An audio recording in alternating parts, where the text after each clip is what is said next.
Mateo capítulo 16, versículos 13 al 16. Amén. Amén. Dice así, con la bendición del Trino Dios Padre, Hijo y Espíritu Santo, su palabra. Viniendo Jesús a la región de Cesarea de Filipo, preguntó a sus discípulos diciendo: ¿quién dicen los hombres que es el Hijo del Hombre? Y ellos dijeron: unos Juan el Bautista, otros Elías, y otros Jeremías, o alguno de los profetas. Él les dijo: ¿y vosotros quién decís que soy yo? Respondiendo Simón Pedro dijo: tú eres el Cristo, el Hijo del Dios viviente. Amén. En esta tarde rápidamente voy a hablar bajo el tema: ¿y vosotros quién decís que soy yo? Mire a su hermano que está a su lado y dígale: ¿y vosotros quién decís que es Jesús? Y esto surge de una conversación que Jesús tiene con sus discípulos. Diga: con sus discípulos. Él los saca aparte, los lleva a otro lugar que no es donde Jesús se crió. Jesús se crió en Galilea, pero Jesús lleva a sus discípulos a 40 kilómetros más allá de donde Él se había criado, para conducirlos a esta pregunta, porque a Jesús le quedaba poco tiempo. Ya estaba pronto para emprender el camino hacia el Calvario, y necesitaba saber qué habían captado sus discípulos, si realmente lo habían conocido a Él. Y alguien tenía que seguir la obra que Él comenzó, y nadie puede seguir la obra que Él comienza si usted no conoce el que la comenzó. Vuélvale a decir a su hermano que está a su lado: ¿y tú quién dice que es Jesús? La iglesia está viviendo en una expectativa, y la expectativa es del retorno de Jesús.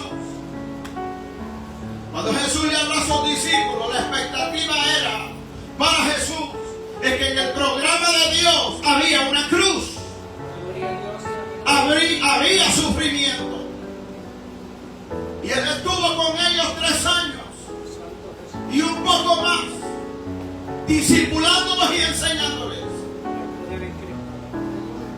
porque no siempre Él iba a estar con ellos, y pronto en su cuerpo físico iba a dejar de estar, y alguien tenía que levantarse para seguir la obra que Él empezó. ¿Cuál fue el escenario que Jesús usó para hacerle esta pregunta a los discípulos? Dice ese capítulo 16 que 2 grupos, uno era fariseo y el otro saduceo, para el tiempo de Jesús ya tenían planeado el destruir a Jesús, y buscaban la manera como tentarle o probarle para ver cómo, si cae en un error. Estos 2 grupos eran diametralmente opuestos. Los saduceos eran más políticos, como en estos tiempos que estamos viviendo. Eran ricos muchos de ellos, y salvaguardaban su posición buscando quedar bien con el gobierno que estaba establecido en ese tiempo, que era el romano. Los fariseos creían mucho en la ley, en las reglas, en las normas, de las cuales otro grupo llamado los escribas habían inventado un sinnúmero de normas, de los cuales los fariseos eran bien rigurosos para que la gente lo guardara. O sea, le daban más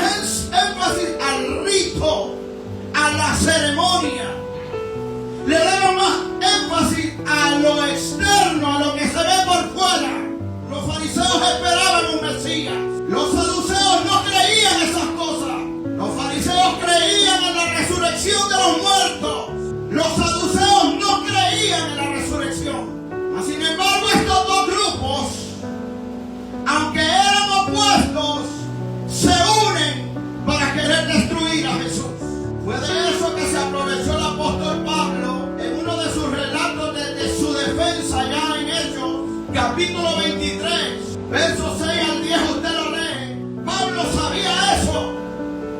Y en su defensa, él comienza a hablar de la resurrección de los muertos.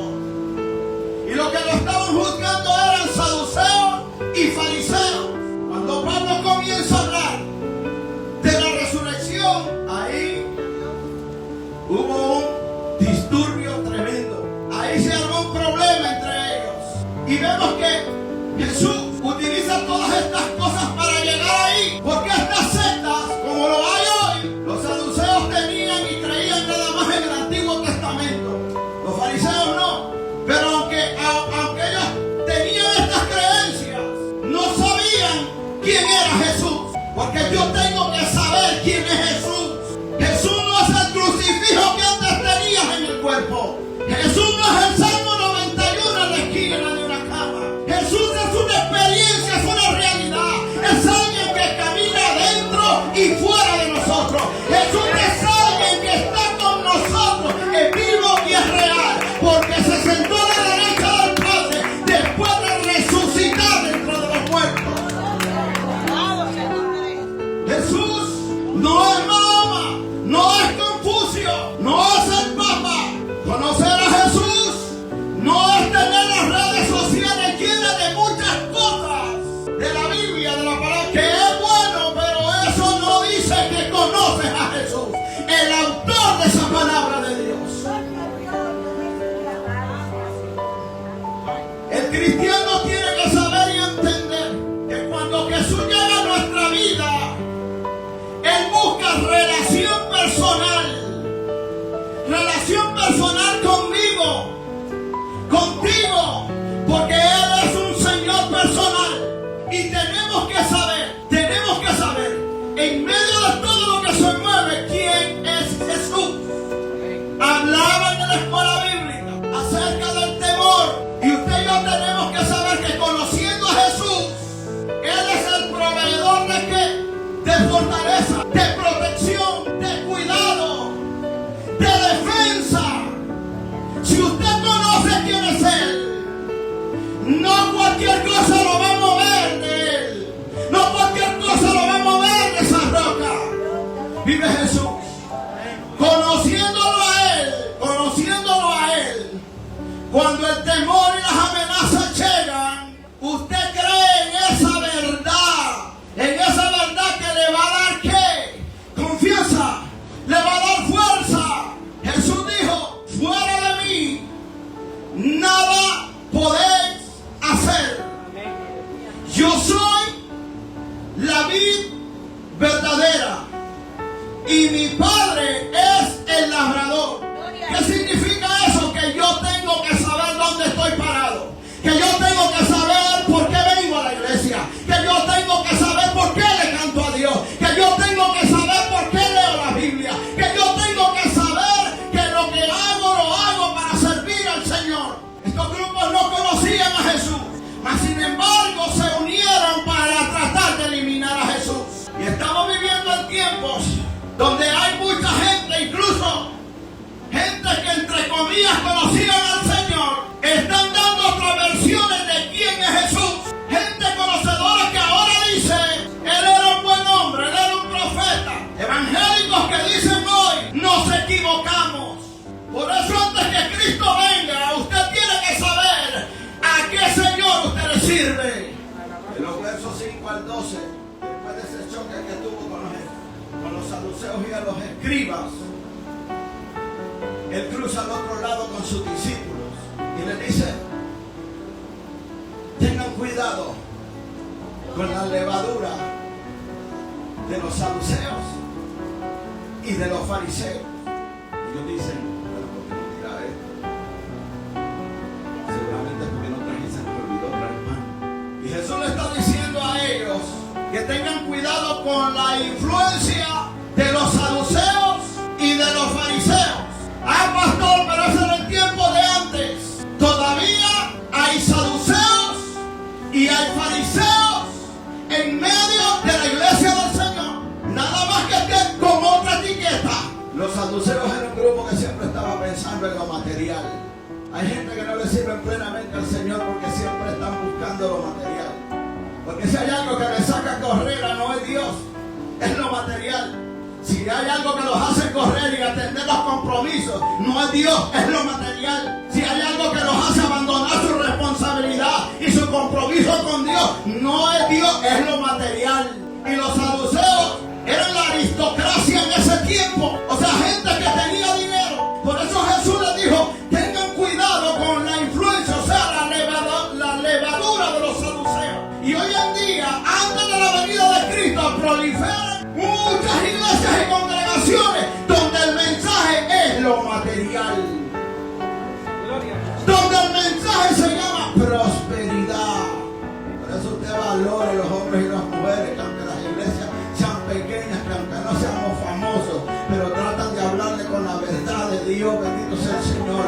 Por eso hay que tener cuidado con las influencias, esas influencias que te hacen y que te paran de dejar de servir al Señor. Por eso Jesús los lleva hasta el extremo, bendito sea el Señor, y los confronta a ellos. Y ustedes, quien dicen que soy yo, bendito sea el Señor, porque tenemos que saber quién es Cristo, bendito sea el Señor. Lo material es necesario, pero no más que Cristo, bendito sea el Señor. Nosotros necesitamos comida, necesitamos bebida, necesitamos trabajar, bendito sea el Señor, pero necesitamos más a Jesucristo, bendito sea el Señor. Necesitamos más de Él. Jesucristo tiene que estar por encima de lo material. Si tú quieres ser un hombre y una mujer espiritual, tienes que despojarte de cosas que son materiales, de cosas que te quitan el compromiso con Dios, de cosas que, alabado sea el Señor, no te llenan el vacío. Siempre estás en necesidad.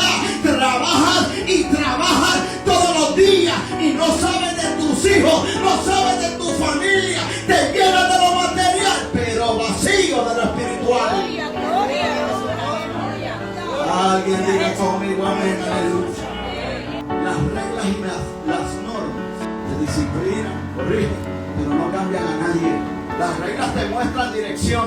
Si usted va por la carretera llegando y dice nada más máxima velocidad, 20 kilómetros por hora, usted se da cuenta que no puede ir a 30 ni a 60. Las reglas y las normas no cambian a nadie. El único que cambia se llama Jesús. Pablo era conocedor de muchas reglas y de muchas normas. Y cuando era Saulo, aunque supiera el Antiguo Testamento, porque era fariseo de fariseos, quizá era miembro del Sanedrín, pero eso no lo había cambiado todavía. Necesitaba a Cristo, necesitaba conocer quién es Él. Usted puede conocer la Biblia, puede memorizarse la Biblia, pero si usted no ha tenido una experiencia con Jesús, alabado sea el Señor, usted todavía no ha conocido al Señor. Y a Jesús hay que conocerlo. A Jesús hay que vivirlo, bendito sea Dios. Hay que vivirlo, alabado sea. Un preso en una cárcel puede estar muchos años preso y bajo rigurosas disciplinas y salir a los 15, 20 años y sigue igual o peor, salvo algunos que el Señor toca en las cárceles.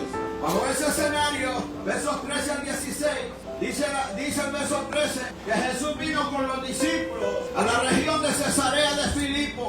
O sea, los llevó 40 kilómetros más allá, donde él se había criado, que era en Galilea. Ahora, ¿qué había en Cesarea de Filipo? Allá abundaba los gentiles. Y vamos a decirlo ahora, aplicándolo a los tiempos de hoy. Gente que todavía no había conocido a Jesús. Y es así donde nosotros en este ambiente hoy, en estos tiempos, también nos movemos en medio de mucha gente que no ha conocido al Señor. Y Jesús los lleva al otro lado, a la región de Cesarea de Filipo, y los lleva a solas.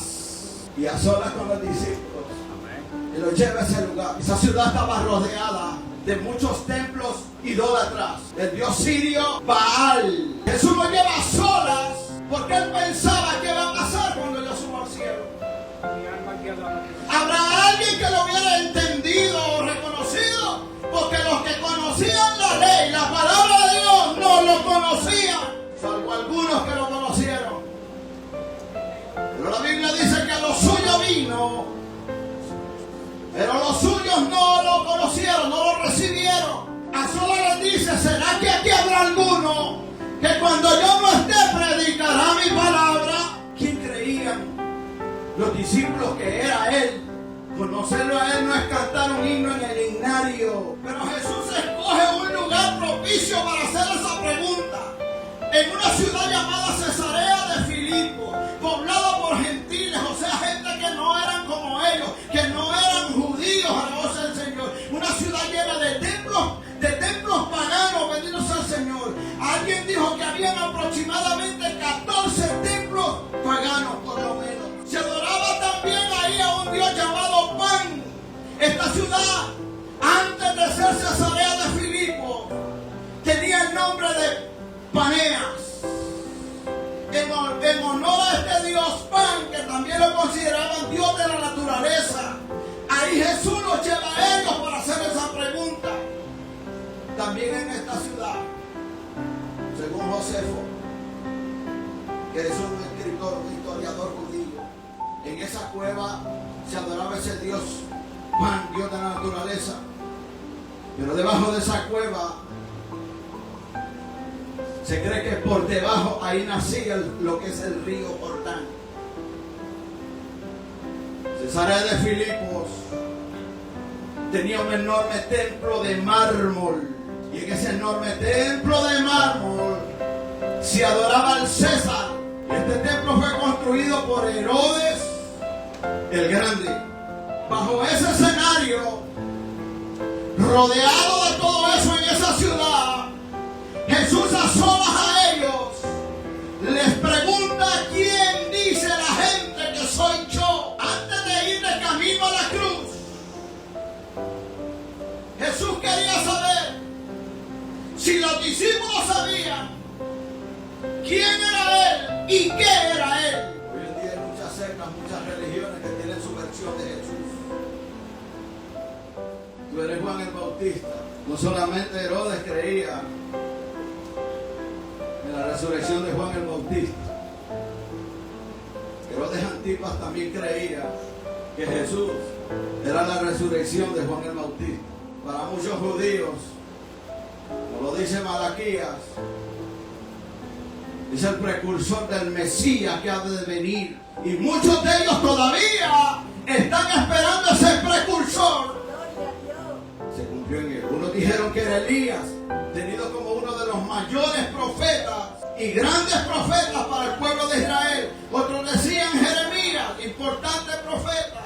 Entonces ellos llegaron a creer que Jesús quizá podía ser el Elías, el precursor del Mesías. Al ver las respuestas de la gente que los discípulos le dan a Jesús, Él los mira y les dice: ¿y vosotros quién decís que soy yo? Quizás se quedarían en silencio, como muchos de ustedes están en silencio.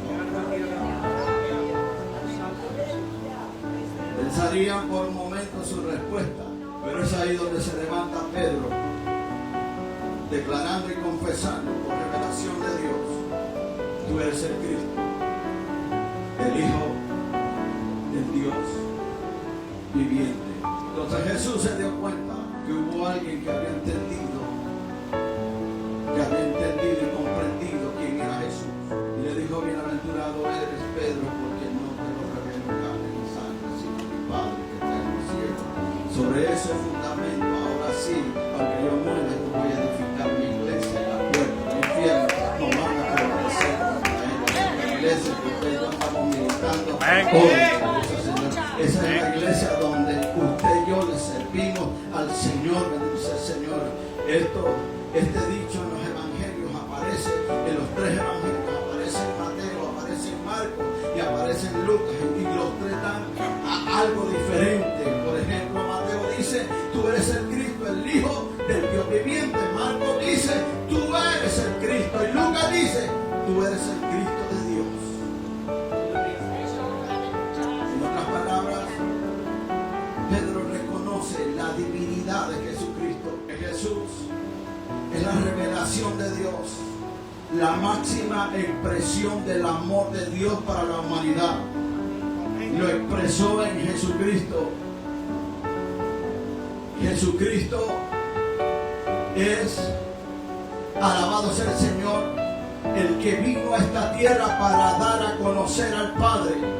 Jesucristo es el Mesías que todavía el pueblo de Israel está esperando. Muchos de ellos todavía lo están esperando. Pero Pedro reconoce que tú eres el Cristo. Cristo significa el Mesías. Bendito sea el Señor. Y Mesías significa el ungido. Ungido por Dios, bendito sea el Señor, con el poder del Espíritu Santo, nacido bajo la gracia y el poder del Espíritu Santo. Los reyes comenzaban a reinar a partir de una unción que recibían. El Mesías, el Cristo, el ungido de Dios, es el Rey de Dios. El cielo y la tierra pueden cambiar. El mar puede hacer lo que quiera hacer. Los vientos pueden soplar fuertemente. Pero hay un Rey, hay un Mesías que no lo ungió carne ni sangre ni hombre, que está por encima de todo principado, por encima de toda potestad, por encima de todo reino que gobierna en estos tiempos. Hay un Rey que la iglesia le sirve. Hay un Rey que te salvó, que te sacó de las tinieblas, que te sacó a su luz admirable. Ese es nuestro Señor, ese es nuestro Cristo. Bendito sea el Señor. Y Cristo te dice hoy, antes de hacer su segunda aparición y venir por su iglesia, ¿quién soy yo? ¿Sabe usted quién es Cristo? En medio del escenario que estamos viviendo hoy, el escenario en que la iglesia se está moviendo en estos tiempos, en medio de asociaciones siniestras, el pueblo de Dios difícil para poder asociarlo. Cada quien quiere ser, alma mía, el que sobresale por encima de todo. Y Dios quiere un solo pueblo, una sola iglesia. Eso es lo que va a venir Cristo a buscar. Cristo no va a venir a buscar religión. Cristo va a venir a buscar gente que lo conozca a Él, gente que sepa quién es Él, gente que en sufrimiento, alabado sea el Señor, estuvo con Él, gente que en las tempestades nunca se apartó de Él, gente que sabe que el único que merece gloria, que merece honra, se llama Jesús. Hoy estamos viviendo en tiempos difíciles donde la iglesia está viviendo tiempos de persecuciones que quizás son invisibles para aquellos que no están en esa permanencia con el Señor, pero estamos viviendo en tiempos difíciles, en tiempos de ese Señor, que usted tiene que procurar con diligencia presentarse a Dios aprobado, como obrero que no tiene de qué avergonzarse y retrasa bien la palabra de verdad. Tiempos, alabado sea el Señor, donde hay movimientos como los movimientos ateos, como los feministas, como la libertad de género. Todo esto se está uniendo, alabado sea el Señor, y muchos de ellos le están haciendo la guerra a la iglesia, le están haciendo la guerra a Jesús. En ese ambiente usted tiene que saber quién es Jesús. Tiene que saber quién es Él. Guerras, conflictos de adentro y de afuera. Yo tengo que saber quién es Jesús. Yo estoy aquí y usted está aquí, tiene que saberlo por amor a Dios. Por amor a Dios. Usted no está aquí, movimiento donde le dedicamos mucho tiempo.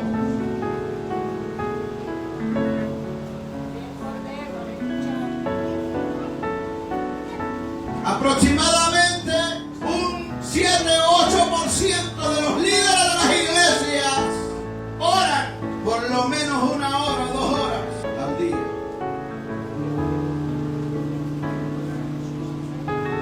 Antes las guerras eran evidentes. Hoy hay fuerzas espirituales de maldad que se introducen aún dentro de la iglesia, donde siempre tiene que haber un hombre y una mujer que esté lleno de Dios, o una iglesia que esté llena de Dios, porque el enemigo busca destruir y apagar tu fe, y apagar la fe de la iglesia desde adentro. Y es triste decirlo, pero el reino donde se matan los unos con los otros es el reino en cual nosotros estamos, y es la iglesia. ¿Quién es Jesucristo para mí? ¿Quién es Jesucristo para ti? ¿Sabes quién es Él? Y yo y usted tenemos que saber quién es Él. Dios te bendiga, que Dios te guarde.